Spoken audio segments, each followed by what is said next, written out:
Bonjour, bonjour à tous et à toutes. J'espère que vous allez bien. Je suis vraiment content de vous retrouver. Aujourd'hui, on parle de la santé dentaire, de la santé buccale et on a l'immense privilège de pouvoir le faire avec une collègue, avec Angèle Germain, qui est docteur en médecine dentaire, qui est dentiste. Bonjour Angèle, ça va bien? Bonjour Denis, ça va très bien toi-même? Oui, oui, ça va très bien. On a récolté beaucoup de questions à répondre, des questions que tu Mhm. réponds souvent dans ta pratique. C'est vraiment fascinant. Puis c'est tellement fascinant que tu as décidé d'en parler dans un livre, un excellent livre que je vous recommande, qui s'intitule Ouvrez grand, l'impact insoupçonné de la santé buccale sur la santé globale. Il faut lire ton livre. Il y a des gens qui vont le lire et qui vont être vraiment très étonnés de tous les liens qu'on peut faire et tous les conseils que tu donnes aussi. Est-ce qu'il y a des enjeux qui sont vraiment spécifiquement liés à l'avancée en âge, si on oublie la capacité motrice, l'arthrite, tout ça, mais qui sont liés aux dents et aux gencives? Mhm. Effectivement, avec l'avancée en âge, souvent on va constater une progression de différentes conditions, notamment le déchaussement des dents, donc la perte de gencives et d'os, qui fait que les racines des dents vont être exposées, ce qui n'est pas le cas au départ. Qui dit racine dit substance plus poreuse, qui ressemble à la dentine qui est à l'intérieur de l'émail. Donc c'est une substance qui va carrier beaucoup plus rapidement et c'est moins lisse que l'émail, c'est plus poreux. Donc la plaque, les bactéries vont adhérer beaucoup plus sur les racines des dents. Pareil pour le tartre, les dépôts calcaires. Alors, les dents déchaussées sont plus à risque de problèmes divers, caries, maladies de OK. gencives, entre autres. Puis, on a souvent aussi la bouche sèche avec l'avancée en âge pour des raisons physiologiques, mais aussi parfois pour des raisons pharmacologiques. Mhm. La bouche sèche est une conséquence d'un grand nombre de médicaments. On parle de quelques centaines de médicaments qui ont ça Oh, comme quand effet même. indésirable.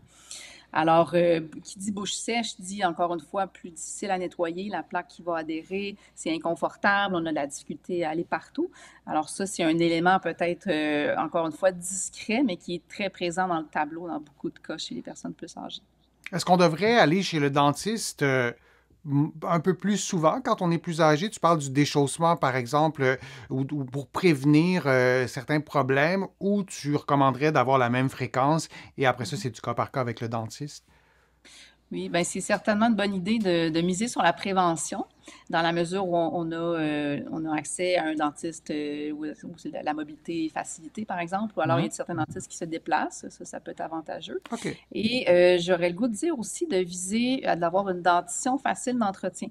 Qu'est-ce que je veux dire par là? C'est que si on sait qu'on a certaines situations, par exemple une maladie de gencive qui est présente, qu'on a de la peine à contrôler, parfois, ça peut être indiqué de choisir de faire enlever certaines dents qui ont un Ah. mauvais pronostic, là, c'est-à-dire qui ne sont pas nécessairement douloureuses, Mhm. mais qui nous amènent plus de problèmes, qui sont plus à risque. Donc, de sélectionner des dents, seulement de garder les dents qu'on est capable de bien entretenir. Puis peut-être un conseil à donner aux proches aidants qui nous écoutent, qui ont un parent, par exemple, qui a un trouble neurocognitif majeur comme la maladie d'Alzheimer ou des pertes cognitives ou des problèmes peut-être articulaires. Si ces personnes-là t'entendent et se disent, ben, j'ai jamais vraiment vérifié l'intérieur de la bouche de mon parent, est-ce que tu aurais un conseil à leur donner en ce sens que qu'est-ce qu'on doit regarder? On ouvre la bouche, mais on regarde quoi? On va vouloir regarder l'aspect de la gencive. Est-ce qu'elle est rose et ferme ou plutôt rouge et gonflée, qui suggère une maladie? Est-ce qu'on voit des dépôts? Est-ce qu'on voit des dents qui sont cassées? Est-ce qu'on peut apprécier si la bouche a l'air sèche? Si on voit des ulcères, par exemple? À quel point les dents sont déchaussées? Mais peut-être Mhm. plus simple encore, ça serait d'accompagner notre proche chez le dentiste et puis de s'assurer d'obtenir les informations détaillées, quitte à poser des questions, quitte à regarder les radiographies pour bien comprendre quelle est la situation et comment est la dentition qu'on cherche à préserver pour notre proche. Ben merci vraiment pour tous ces conseils-là. J'encourage vraiment tout le monde à se procurer ton livre, à le lire. On sous-estime tellement l'importance de la santé buccale.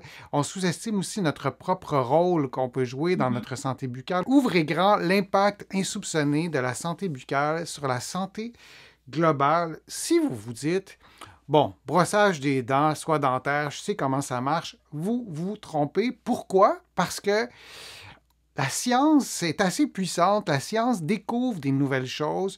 Tu nous l'as déjà dit, Angèle, il y a des choses que vous, les dentistes, vous ne saviez pas il y a 20 ans, que vous avez appris peut-être il y a quelques années parce que la science a découvert ces choses-là. Ben, ton livre, c'est une excellente courroie de transmission pour pour s'approprier ça, pour prendre soin de notre santé tout au long de notre vie. Oui, chez les enfants, mais aussi chez les personnes plus âgées, pour accompagner aussi un proche qui a peut-être des problèmes de santé au niveau de sa bouche, au niveau de ses dents. C'est vraiment un outil fantastique. Merci beaucoup aussi à vous tous d'avoir posé vos questions, de continuer à les poser. Si vous nous écoutez en rediffusion, on va lire vos questions, on va les mettre en banque et peut-être qu'il y aura la réponse dans le livre d'Angèle ou peut-être qu'on se reverra pour un autre direct. Merci beaucoup encore une fois, puis on se dit tout le monde à une prochaine fois, à un prochain direct. À bientôt. Merci beaucoup. Merci. À la prochaine.